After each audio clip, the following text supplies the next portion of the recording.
जय श्री राम। मैं एक प्रयास से राजीव सिंह। आज मैं उन सभी पेरेंट्स को तहे दिल से धन्यवाद देना चाहता हूँ जिन्होंने एक प्रयास कोचिंग इंस्टीट्यूट को काफ़ी सपोर्ट किया। पिछले 3 सालों से ये कोचिंग चल रहा है। आपने इसका बहुत ज़्यादा एडवर्टाइजमेंट कुछ देखा नहीं होगा। माउथ टू माउथ पब्लिसिटी जो पेरेंट हमें जानते हैं वो कर रहे हैं और उनके थ्रू बहुत सारे बच्चे आ रहे हैं। अब तक हमने 10th बोर्ड के 2 रिज़ल्ट दे दिए हैं, 2023 से 24, 2024 से 25। इस साल भी हमारा रिज़ल्ट बहुत अच्छा रहा और उम्मीद है कि धीरे धीरे हम अच्छे रिज़ल्ट लेकर के आएंगे। मैं आपको बताना चाहता हूँ, एक प्रयास कोचिंग इंस्टीट्यूट लाने के पीछे बहुत बड़ा मकसद रहा है, क्योंकि मैंने मेरे लाइफ में ऐसा एक्सपीरियंस पाया है कि बहुत सारे बच्चों को इग्नोर किया जाता है, लेकिन एक प्रयास कोचिंग इंस्टीट्यूट यहाँ उन्हीं बच्चों पे काम कर रही है जो बच्चे असफल होने वाले हैं बहुत जल्द। वैसे असफलता की बात अगर की जाए या सफलता की बात की जाए तो 12th के बाद लोगों को पता लगता है कि बच्चे सफल हो रहे हैं या असफल हो रहे हैं, सक्सेस हो रहे हैं या अनसक्सेस हो रहे हैं।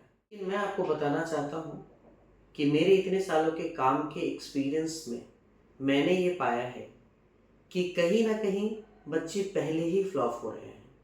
अगर आप याद करें या आपके साथ भी एक्सपीरियंस रहा होगा, कहीं ना कहीं जब बच्चे 8th के बाद 9th में पहुंचते हैं तो 9th में कोई भी आगे बढ़ाने वाला आपको नहीं मिलता है। एक प्रयास कोचिंग इंस्टीट्यूट बच्चों पे कैसे काम कर रही है आज आपके सामने मैं रखना चाहता हूँ, बताना चाहता हूँ। एक प्रयास कोचिंग इंस्टीट्यूट लेकर आया है 1st to 5th स्टैंडर्ड के लिए रीडिंग राइटिंग स्किल जो मजबूत करना बहुत ज़रूरी है। अगर हम इसे मजबूत करते हैं तो कहीं ना कहीं अपना 6th, 7th, 8th जो प्री फाउंडेशन कहते हैं वो बच्चों का स्ट्रांग हो सकता है। बहुत सारे ऐसे स्टूडेंट हैं जिनको पढ़ना लिखना नहीं आता, तो कहीं ना कहीं उसे बहुत सारे ऐसे ट्यूटर हैं जो इग्नोर करते हैं। अगर उसी समय में उस पर ध्यान दे दिया जाए, उससे कहा जाए कि तुम्हें पढ़ना ही है, तो वो ज़्यादा बच्चे जनरली फ्लॉप नहीं होते हैं। फाउंडेशन के नाम पे बच्चे ठगे जा रहे हैं, फाउंडेशन के नाम पे पेरेंट ठगे जा रहे हैं। लेकिन मैं आपको बताना चाहता हूँ कि प्रॉपर फाउंडेशन बच्चों को अगर दिया जाए तो कहीं ना कहीं उन्हें कोई भी प्रॉब्लम फेस नहीं करना पड़ेगा। 6th, 7th, 8th में प्री फाउंडेशन अगर अच्छे से कराया जाए तो foundation 9th, 10th, 11th, 12th उनका बहुत अच्छा होता है।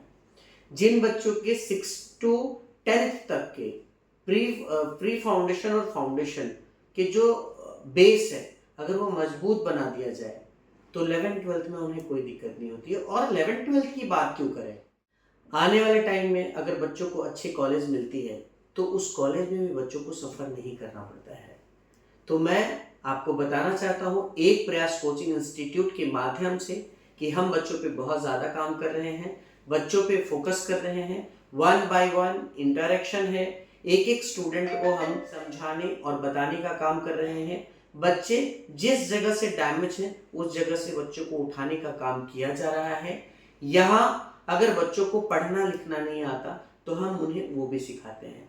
ज़्यादा कुछ नहीं है, वीक में 6 डे क्लासेस से ज़रूरत पड़ती है तो संडेज भी क्लासेस रखते हैं, क्योंकि बच्चों को जो अटेंशन चाहिए, जो पर्सनलाइज अटेंशन चाहिए, वो इसी कोचिंग इंस्टीट्यूट से मिल सकता है जो हम बच्चों को दे रहे हैं।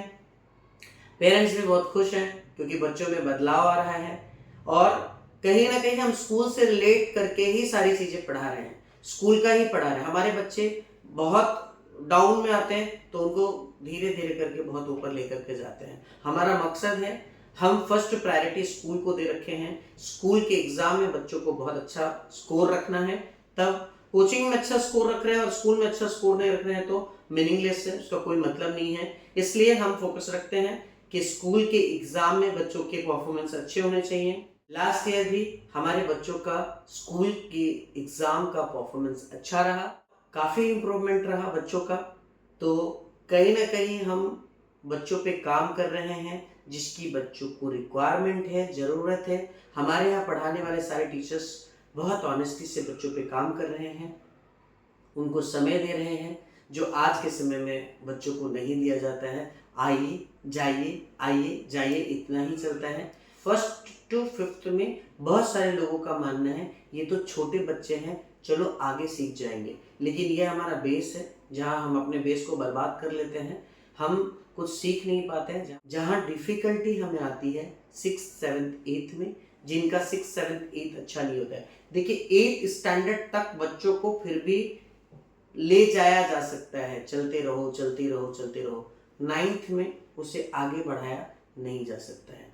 तो इस पे फोकस कीजिए। इसमें 6 डे क्लासेस रहती है, जरूरत पड़ती तो संडे भी क्लासेस रखते हैं। हमारे यहाँ रोज एक टेस्ट होता है, एवरी 3 डेज पे एसपीटी टेस्ट होता है, होम प्रैक्टिस टेस्ट बोलते हैं, 20 मिनट्स का टेस्ट होता है। पेरेंट के निगरानी में वो टेस्ट हम लोग लिखवाते हैं। और उसके बाद वीकली टेस्ट है, 15 डेज पे चैप्टर वाइज टेस्ट होता है। फिर चैप्टर क्लब करके टेस्ट लेते हैं, क्योंकि जनरली बच्चों को चैप्टर क्लब करके जब एक चैप्टर का टेस्ट लेंगे तो अच्छे नंबर आते हैं। जब 2-3 चैप्टर का टेस्ट लेते हैं तो बच्चों के नंबर अच्छे नहीं आते और उनको डिफ़िकल्टी आती है। तो हम उनकी डिफ़िकल्टी को कम करते हैं, उनकी डिफ़िकल्टी को ख़त्म करते हैं।